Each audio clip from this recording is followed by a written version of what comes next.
Want to ditch the blurry, shaky phone videos and create something truly captivating? Let's transform you from a complete beginner into a video shooting pro using your Canon EOS R100 in just a minute and a half. First, let's get your camera set up. Power on your EOS R100 and dial the mode selector to the movie mode, which looks like a little camera icon. Next, navigate to your video settings. In the menu, look for options like video resolution and frame rate. For most online platforms, 1080p 30 frames per second is a great starting point. Now, let's talk composition. Remember the rule of thirds.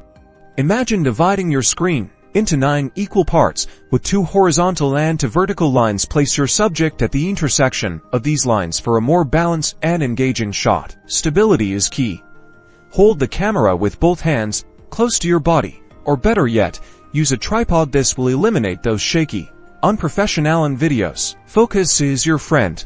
Use autofocus to keep your subject sharp, but don't be afraid to experiment with manual focus for creative control. A simple tap on the screen usually locks focus.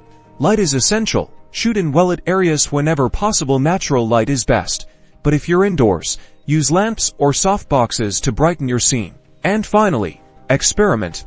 Don't be afraid to try different angles, shots, and techniques. The more you practice, the better you'll become. Now go out there and create some amazing videos with your Canon EOS R100.